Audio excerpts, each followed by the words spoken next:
Something just happened in Washington, and almost nobody noticed it, which is exactly why it matters. The biggest policy shifts rarely arrive with loud announcements or breaking news banners.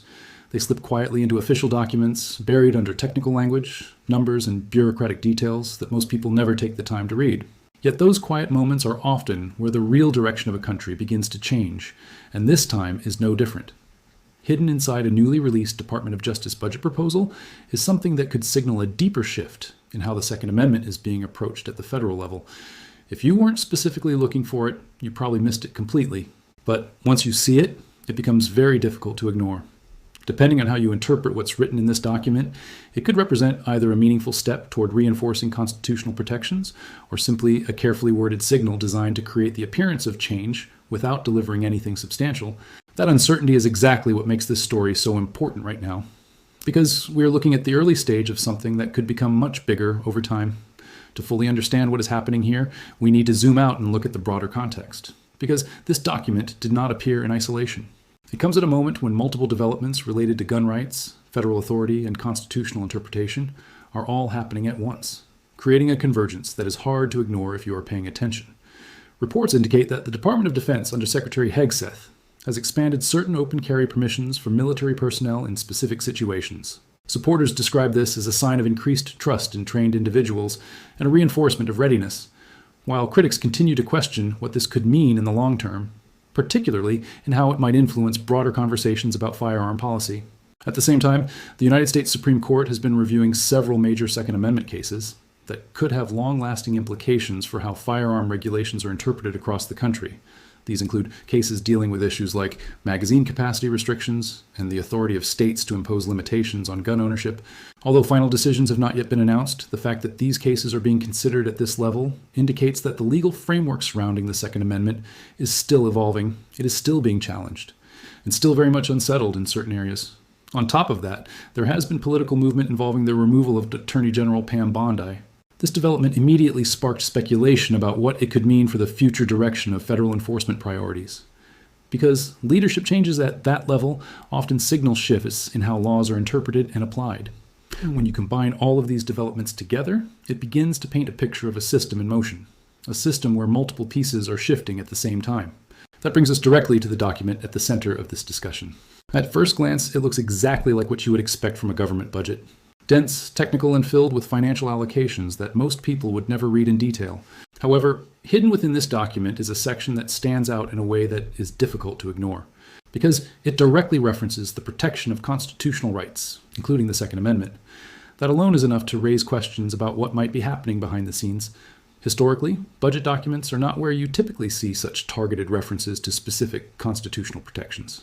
Yet here it is, written clearly and outlining funding specifically directed toward defending and enforcing those rights. When you begin to break down the details of this section, it becomes even more interesting. The document outlines an allocation of approximately $8 million aimed at protecting the constitutional rights of American citizens. While that number may not seem particularly large when compared to the scale of federal spending, which often reaches into the billions and trillions, the real significance lies in how that money is being used. Within that allocation, there's a specific provision that designates approximately $1.4 million for the creation of a new office within the Civil Rights Division. This office would be dedicated to protecting Second Amendment rights from unlawful infringement. This is where things begin to take shape. Because the creation of a dedicated office focused specifically on firearm rights within the civil rights framework suggests a level of institutional focus that goes beyond general policy statements or political messaging.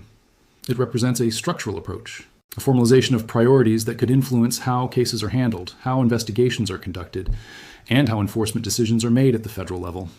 Depending on how this office is implemented, it could either strengthen the consistency of constitutional protections across different jurisdictions, or introduce new layers of interpretation that could complicate the legal landscape even further. This is exactly why reactions to this development are likely to vary so widely. On one hand, supporters see this as a positive step, a move toward reinforcing the idea that the Second Amendment is not just a political talking point, but a fundamental right that deserves the same level of protection and enforcement as other constitutional guarantees. They argue that for years, gun owners have faced shifting regulations, inconsistent enforcement, and what they perceive as overreach by various agencies depending on the political climate. From that perspective, the creation of a dedicated office could provide a sense of stability, ensuring that these rights are consistently defended, regardless of changes in administration. On the other hand, critics might see it differently. They might argue that expanding federal infrastructure around Second Amendment enforcement could open the door to increased bureaucracy, selective enforcement, or even politicization of how these rights are interpreted, especially given the complex and often controversial nature of gun policy in the United States. This tension between perspectives is what makes this development so significant, because the document itself does not provide all the answers. It outlines intentions and allocations, but leaves many of the details undefined, meaning much will depend on how these plans are actually implemented in practice.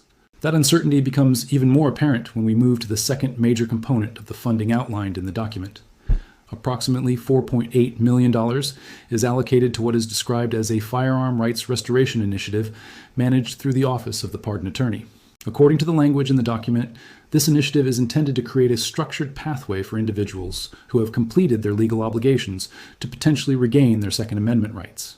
This is a particularly important aspect because it addresses one of the most debated issues in firearm law. The question of whether and how individuals who have lost their gun rights due to legal circumstances should be able to have those rights restored. Under the current system, the process for restoration can be inconsistent, complicated, and highly dependent on state laws. Some states offer clearer pathways than others, and federal mechanisms have historically been limited. The idea of a structured initiative at the federal level aimed specifically at addressing this issue naturally draws attention from both supporters and critics. Supporters view it as a fair and reasonable approach, recognizing that individuals who have fulfilled their legal obligations and demonstrated rehabilitation should have an opportunity to regain their rights. Critics, however, raise concerns about how eligibility would be determined, what criteria would be used, and whether such a system could be applied consistently and fairly across different cases. Now, these are not simple questions. They are fundamental issues that go to the heart of how rights and responsibilities are balanced within the legal system. Then there is the third major element of the document, which is perhaps the most controversial. It involves continued support for efforts within the Bureau of Alcohol, Tobacco, Firearms, and Explosives to revise or reverse certain regulations that were implemented under previous administrations, particularly in areas related to pistol braces, homemade firearms, and enforcement actions involving federal firearms license holders. This is where the discussion becomes even more complex, because these topics have already been the subject of intense debate, legal challenges, and policy changes over the past several years. Pistol braces, in particular, have seen multiple regulatory shifts and court rulings, creating confusion for both gun owners and regulators. Similar issues exist with homemade firearms and licensing enforcement, where there is an ongoing debate between those who argue that previous regulations have gone too far and those who believe such measures are necessary for public safety. The fact that this document explicitly references efforts to revise or reverse these regulations suggests that these debates are far from settled, and that federal policy in these areas may continue to evolve. Even with all of these details laid out, the most important question remains unanswered, and that is what all of this actually means in practice. There is always a difference between what is written in a budget proposal and what ultimately happens in terms of policy implementation.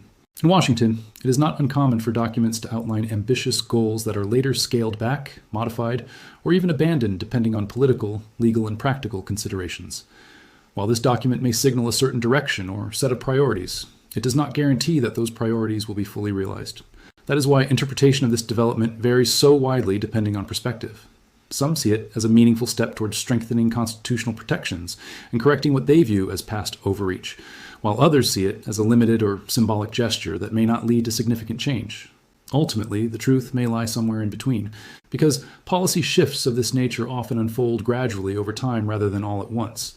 Their impact is shaped not only by the initial proposal, but by how it is implemented, challenged, and interpreted within the broader legal and political system.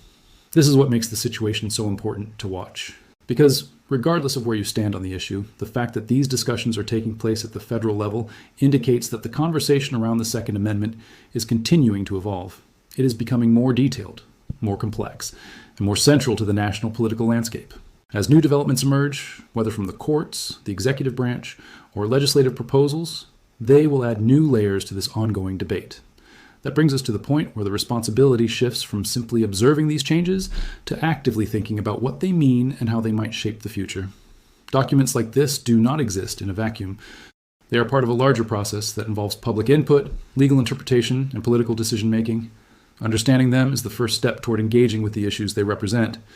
From the creation of a new office dedicated to protecting Second Amendment rights, to the establishment of a firearm rights restoration initiative, and the potential revision of existing regulations, the question you have to ask yourself is whether this represents a genuine shift in how these rights are being approached at the federal level, or whether it is simply another example of how complex and uncertain policymaking can be. That distinction ultimately determines whether this moment will be remembered as a turning point, or just another entry in a long series of ongoing debates. It is a question that does not have a simple answer, but it is one that is worth considering carefully, because the outcome will have implications not just for policy, but for how constitutional rights are understood and applied in the years to come. That is why this document matters, even if it does not dominate headlines right now. Sometimes the most important changes are the ones that happen quietly, and by the time everyone is talking about them, the direction has already been set. The real question is not just what this document says, but what it leads to next, and that is something only time will reveal.